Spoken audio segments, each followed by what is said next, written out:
All right.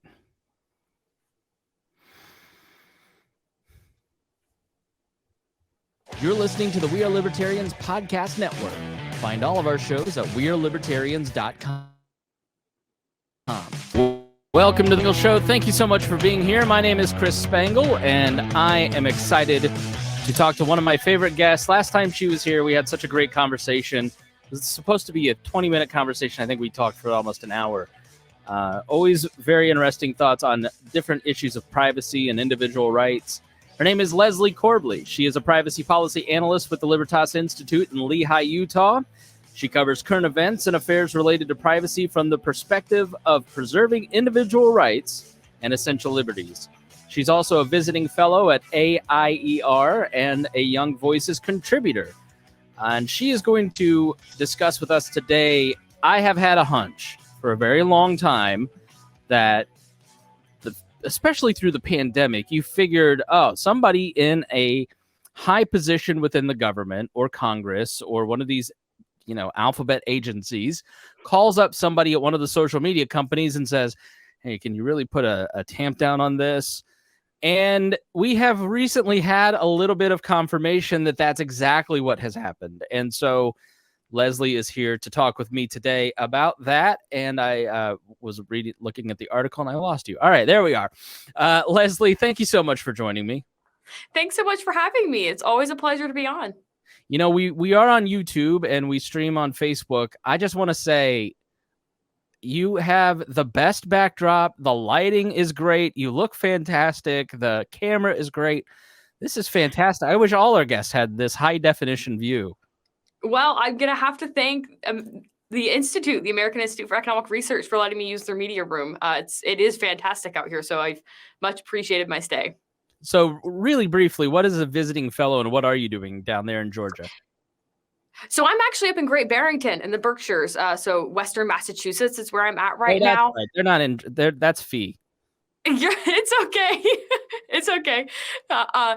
So I am just really spent a lot of time researching the issue of privacy and digging in to various literature about privacy, individual rights, and how technology overlaps with those things. And what have you learned? A lot. So one of the most interesting things I would say I learned would be really digging into what the surveillance state in China looks like, because I think that can give us a great idea of how technology can currently be weaponized against a large population in the 21st century. So that was really interesting to read. It's called Surveillance State, written by two Wall Street journalists from the Wall Street Journal. Like two of them wrote that book, and it's been really fantastic to see what they were able to dig up and investigate in relation to how surveillance systems and technology can be weaponized. And there's some overlap as it relates particularly to things like smart cities. Think places like San Diego, San Francisco, and Houston that are blanketing their entire cities in these very high-tech cameras that law enforcement can access the footage of those. That's essentially, to some degree, surveillance method. So that's one of the different types of things you see happening. I think the last time we touched on that a little bit. I think one of the critiques from the far right and far left, they like the alt right and the the mutualists, they almost always touch. And one of their critiques is that the end of liberalism is China, and you're going to end up with a surveillance state. And I apologize, you're very intelligent, but I can't say surveillance. It's just I never have been able to do it. So, is it inevitable that we end up, should we really be cautious in our liberal democratic capitalistic societies that we avoid ending up like China with all of this different technology that turns into a Black Mirror episode? Sure. So one of the things that right now differentiates us from a situation that's occurring in China is that we have what's called siloed information. So in China, they're able to unsilo information by getting different, otherwise disparate data points and combining them all together. So for instance, think not just I can track where you went, but also being able to track what you buy, who you're around, and various other data points that can then create a much more clear picture of the individual. So essentially, it's profiling at the individual level rather than just group profiling. So more dangerous in a way. Here in the US, obviously, we have a lot more consumer options, and our companies are not nearly as completely embedded with the government as they are in China. So again, the difference between having a one-party government that runs all of your companies essentially, or it can shut them down at will, versus a much more liberal order that we currently enjoy here in America. Now, you may have spoken too soon because you are here to talk about a new lawsuit that was filed. Two epidemiologists, Dr. Jay Bhattacharya and Dr. Martin Koldorf. You've probably heard Jay Bhattacharya on the Paradox podcast here on the We Are Libertarians Network. He had the Barrington Declaration, I believe it was, at the beginning of COVID, and it took COVID seriously and said, this is what we need to do. We need to let it run its course. I'm wildly paraphrasing. We need to sort of let it run its course. And if you remember Sweden kind of at that period, that was, I guess, in the vein, right? That is much different than what social media wanted you to say. And they're apparently a part of a new lawsuit with the New Civil Liberties Alliance, in a filed by the states of Missouri and Louisiana in a U.S. district court against the Biden administration. And I'm reading the lead of your article in the Daily Caller, which we will link to. And it alleges the government suppressed speech by coercing social media companies to censor content over the past several years. Not really surprised, but give us a little bit more background on this lawsuit. Sure. So the lawsuit was originally filed, like you mentioned, by the Attorney Generals of Missouri and Louisiana. So it was in August that the New Civil Liberties Alliance, NCLA, joined that lawsuit on behalf of the two epidemiologists you referenced. So that's sort of the lay of that land. It was filed by the AGs, and then later the NCLA came in to also allege, again, this coercive nature of government action in relation to social media companies, essentially saying that government was engaging in state action, and thus these restrictions on speech amounted to a violation of the First Amendment, rather than simply a company saying they didn't want to platform speech that would not amount to, a violation of the First Amendment. Yeah, I'm a big Michael Lewis fan, and his podcast is fantastic, but he did an episode on misinformation and Dr. Bhattacharya and the Barrington Declaration, and how dangerous it was, and how Stanford shouldn't let these guys work, and blah, blah, blah. So they've kind of had a little bit of a target on their back from the beginning, because they weren't like Robert Kennedy Jr. level, like, or kind of on that end of the spectrum. They were sort of the smart conservatives' choice of pushing back on COVID restrictions.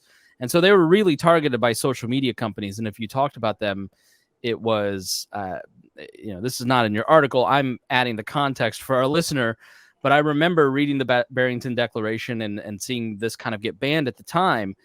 How do we know the government had anything to do with some of that censorship that I saw in real time? Sure. So there were troves of emails that came out in regard to this lawsuit. So following the lawsuit, a lot of emails came out that showed how collaborative the relationship was between federal agents. And to be clear, I don't just mean like FBI agents. I mean agents of the federal government across various agencies, including the CDC, the Health and Human Services, White House, and also there were individuals from the FBI involved in collaborating with these companies regarding their content moderation policies, which it is broader than COVID. I think that's important for listeners to understand, right? I mean, you recall on the Joe Rogan podcast when Mark Zuckerberg mentioned the FBI being involved in contacting Facebook regarding the Hunter Biden laptop story. And it was a little unclear whether he was a little cagey about whether they directly mentioned that story or simply said be on the alert for Russian disinformation. But regardless, the point being that these entities of the federal government are becoming very involved with social media companies in relation to content moderation across the board. And by that, I mean, it's not just limited to one piece of information, although that would also be troubling. So there is still, it's not exactly clear the extent to which these agents were attempting to coerce or influence the content moderation decisions of these firms, which is why the lawsuit is ongoing and continued discovery will be coming out, including depositions of various actors within the federal government who are heavily involved. Yeah, there's a weird thing that has happened. I mean, back when I was your age, Leslie, it was during the Iraq War, and you couldn't trust the man. You couldn't trust the government. They were lying to you about yellow cake. And now those same people, like Hillary Clinton, are saying you can only trust the government to verify a source. And so much of journalism and fact-checking has become, we asked an official government agency their opinion, and that is what we're running with as the truth. Like the CDC for so many businesses became the default. Well, we're just going to go with what the CDC recommends for vaccines, for instance, because it's just easier. And we're just going to default to it. That seems to me a very troubling trend. I mean, if you're using the government's word as a fact-checking mechanism, that seems to be against the spirit of the First Amendment, which is, in my mind, meant to check the government, meant to check power. Sure. There's in my view, a couple of troubling problems that are sort of running parallel to one another. There's one, the cultural issue you're describing. So let's hypothetically say that the government had no collaboration, no communication with these firms, and it was just becoming a deeply ingrained cultural norm in various institutions, whether that's media or other major platforms, to just trust what the government says and to really only platform that which the government believes to be accurate. Now, that's in a hypothetical world where the government's not involved is not really taking an active role in making these decisions. That's just a cultural norm. I think that would be troubling, to your point, because it does give, I think, too much credence to the government to be able to determine the truth, determine what should or should not be aired, and what opinions are and are not normative. So I would agree with that. Now, another problem that's running at the same time is I do think there's probably a degree of a cultural element here, right? A lot of individuals that run these technological firms are likely to probably have political leanings that more closely mirror perhaps those of the individuals who also run bureaucratic government agencies. Like that very likely could be true. But at the same time, you also have a very troubling connection between government and firms in the sense that it's not as though these are in completely separate universes and they don't speak to one another.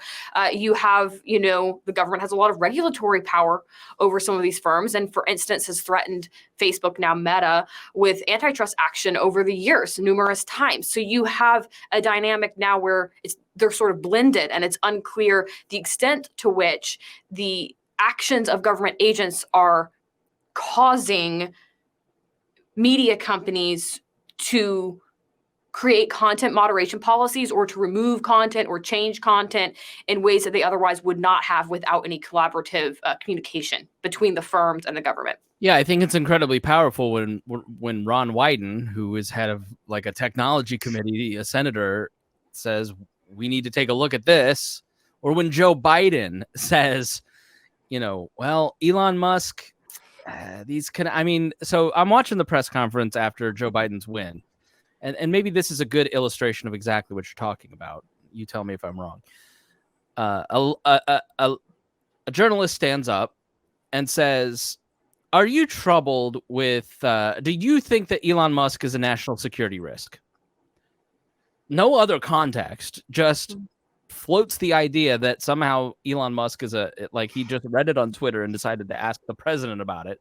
And the president knew that I probably shouldn't answer this, but YOLO, they'll walk it back tomorrow, and says, yeah, I think there might be some troubling things that we ought to look into with regards to Elon Musk. Maybe there are. I have no idea. I have no further information based on these two talking, but now I've just got the impression that maybe Elon Musk is a danger to national security and ought to be looked into. When the president of the United States says, maybe we ought to look into this guy as a national security risk without evidence or like context. That seems to me like a really problematic thing. You're not wrong. This is exactly what I was trying to highlight, in this article, is that the government feels very emboldened to push companies towards making decisions that further government efforts. Essentially, they feel very comfortable doing this. I mean, you heard it from former press secretary Jen Psaki, who felt very comfortable saying, we need to essentially we communicate directly with these companies often. Here are the disinformation dozen you should target, for misinformation on platforms. They feel quite comfortable to some degree airing this out to the public. Now, it's clear there's a lot more that goes on behind the scenes than had ever met the public gaze, but it's hard to imagine a universe where this kind of a story hit in, let's say, 2004 and wasn't, national news across all platforms for, I don't know, weeks. And now it sort of hits. And frankly, it's a little bit of a ripple. I think there's a lot of consumers and Americans who have no idea that this story even broke because it hasn't received a lot of mainstream attention. So there's it's becoming much more normative for government to feel comfortable doing this and for there to be few consequences to their conduct. And also for government to feel comfortable putting a lot of pressure on private actors, but to receive very little critical feedback themselves, right? How much pressure is being put on government agents to maybe understand what some of their corrupt actions have led to and what that's caused, right? You don't really see a lot of that while you're simultaneously seeing a lot of pressure on private companies. And where this really becomes dangerous, and I think it's important for your listeners to understand, is that we need a functioning distinction between what occurs in the private marketplace and what occurs in the public government arena. I was When literally those things about to ask you to like, Trump and Biden act as political pundits. And I think it's easy for people to kind of see the feed and just get it all jumbled together and lose the distinction between what Sean Hannity says and what the president of the United States says, what a news agency says and what the White House says. And why is that different? Why is there a distinction? What is the philosophical underpinning between those two? Because that's essential for understanding this topic.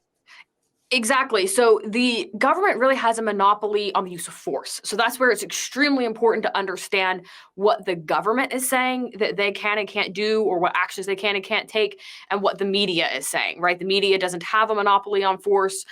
They ideally should be there to push back against those in power, particularly government agents, to ensure that our rights are protected and that to hold the feet of those in power to the fire, right? That's ideally what their role is. Now, you can certainly dispute whether that's the media landscape we currently are in reflects that to any degree.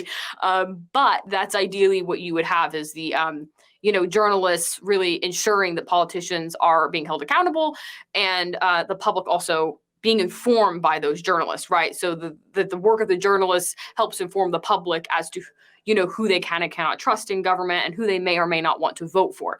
But when you have this blurring of the roles of government agents, right? So those whose job it is to engage in efforts to further the government's agenda, whatever agency may or may not be wanting to accomplish, right? The agencies are wanting to accomplish certain goals. So the end of government agents is the purpose of government agents is to act in furtherance of those goals, right? And you need to have a strong distinction between those government entities and private actors. And by private actors, I mean anyone who exists in the private marketplace, that the owners of companies, so that would be like Facebook would be an example of that, right? You don't want those functions to merge. It's really dangerous if you have government agents and private companies who essentially act as if they're one entity. That's not what ideal. That's not what capitalism or really looks like, right? That's a perverted form of that. Yeah, it's a weird function of polarization, I think, because I noticed there were people who would literally I would rather be wrong and be proudly wrong in public than say the truth because I don't want people to think I'm a Republican. Like there was a sort of a weird tendency during COVID, especially, but it sort of still exists where the media, the tech companies, like they didn't want to like give in or give an inch it's like a pride thing, and the right does it too. It's not just a function, because the right, like the Daily Wire is always going to have Ron DeSantis's back. Like these major media outlets are always going to have the White House's back, because they're really positioning themselves against the other side, as opposed. So like the line has shifted from government versus, private versus public, and holding those two sides accountable to left versus right. And that, to me, seems to be a much more dangerous situation, where we're programming to own the libs or own the cons, as opposed to protecting people's rights. Sure, it's a erosion of civil liberties, really, and a commitment to civil liberties, and a commitment to the underpinnings of self-governance itself, which defines the American way of life. So it's very troubling in that respect. There's also, I think, really important to understand an incentive structure among some technological innovators to innovate with the goal of obtaining a contract from the government for selling surveillance services. So this would be things like I mentioned earlier. Services could include things like smart cities, where you're blanketing an entire city in really highly developed technological cameras that then feed to law enforcement. That would be an example of that. And then there was, of course, the controversy that came out of Banjo, or Utah. So Banjo was a Utah-based company that had a contract with the Attorney General's office. It went defunct due to some findings about some very troubling findings about the owner of that company and his ties to neo-Nazi groups. But that being said, it's the incentive structure that still exists. And what I mean by that is that as technologies become much better at surveilling, so that would be using things like biometrics, your voice, or other features of human identity to track and identify individuals, is going to be easy for government to see that as a very powerful tool when fighting crime, or in other ways investigating criminal offenses, or civil offenses for that matter. So for instance, Clearview AI has a database of just billions of images that they've pulled from essentially the public commons of the internet. And they now have that in a database, and they have, of course, contracts with government officials. So this incentive structure to innovate towards surveilling, because again, it would be private firms, who see the value of a partnership with the government rather than the consumer. I think people need to understand that there's an incentive structure there, and high dollar partnerships could essentially allow a company to corner a market on certain surveillance services. So that could be facial recognition, a la Clearview AI, or it could down the road be other types of biometrics. Again, that could include your voice. You can look to China for examples of the type of applications you can have from these surveillance methods that essentially stem from technology. And that's, again, I'm not saying we're by any means anywhere close to looking like the type of surveillance state that China is, but you also don't want to slow walk into that. And I think the public needs to understand what the underlying incentives are that drive some of those problems that could arise in the future. Convenience seems to be the big driver of a lot of this. It's just easier if I can scan my face at the airport, as opposed, I have stuff in my pockets, and I don't have to get my ID. I just scan my face, But where did they get those pictures? Who's that being used against? Where does that stuff go? It's sort of the argument of where, if people at the beginning of TSA hadn't thrown a fit about those body scans, I would rather not have to do the thing, with my arms up. But they were legit taking X-ray scans, and there were a lot of articles of attractive women and attractive men being put through these things so people could get extra. It's a serious privacy issue. Now it's just like green blocks. But that's sort of the check and balance, right? But you didn't have kind of the amount of siloed media then. How can we be a good protester and really try to persuade companies to respect privacy or not work with the government? I mean, what can I do? Really, give me some hope. Sure. So I think that we, as consumers, can absolutely value our own privacy and pay attention to what companies are working with the government in any capacity, and to be aware of that. So, for instance, Ring, one of Amazon's subsidiaries, that they sell these, essentially it's home security systems, and they do have partnerships with law enforcement. So you can look into those kind of things and try to find the more privacy centric companies that don't engage in that kind of conduct. And of course, things like end-to-end encrypted applications, think Signal for messaging or Proton Mail for email, ensure your privacy in a way that some of these other applications do not. So we obviously still have choices here in America, whereas say in China, they don't, right? Like you essentially have your one platform for different types of either communication or other forms of information sharing, including, of course, internet. So we have significantly more options over here in America, and I think we should take advantage of that and remain aware of what companies are working heavily with the government and which ones are not.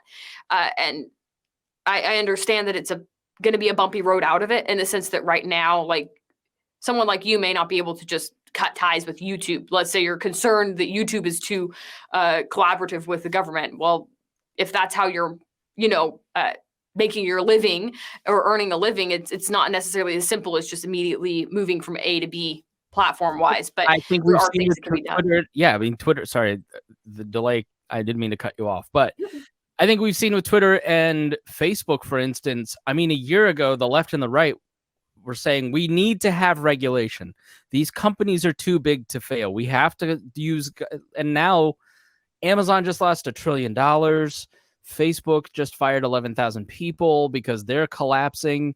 Twitter, I don't know if Elon's running it on purpose, but he couldn't make any of the right decisions if he tried the last 3 weeks. But so when you move to what's next, choose what's next as a privacy-based option. I mean, DuckDuckGo, I saw a billboard today for it.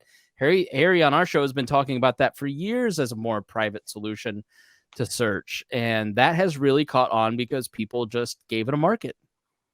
Exactly. It's the concept of doing what the free market does best, which is to say, if you value this, it may take, time and energy to find alternatives. And I understand that it's not going to happen overnight, but the reality is, the solution isn't going to emerge overnight, right? And I think that to the extent that we solve this problem, it's to keep our eyes laser focused on the government. We don't want the government to be co-opting private databases. So this is a really important point, that when you build out these private databases, they essentially become a powerful resource. Anywhere where there's a lot of digital information that speaks to one specific human behavior, whether that's where you're going, where you spend a lot of time,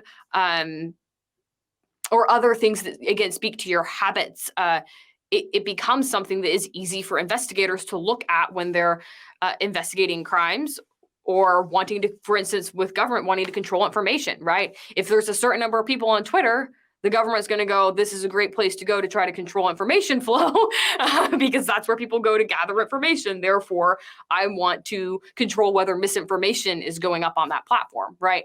So it's understanding how the nature of that works, right? How when a lot of information goes to one place in the digital sphere, it's sort of turning that type of information into a resource that it otherwise may not have, be innocuous or have no power.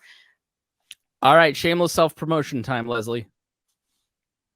Oh, thank you. Sure. So I'm on Twitter at Corbly Leslie, and I'll be actually also building out a Rumble profile in the coming weeks. That will be especially kicking off in December. So check that out for short videos ranging from about 30 seconds to, for maybe 3 to 4 minutes max. I think so I'll be putting out information. I would almost mention Rumble as like the YouTube alternative, because that's sort of caught on.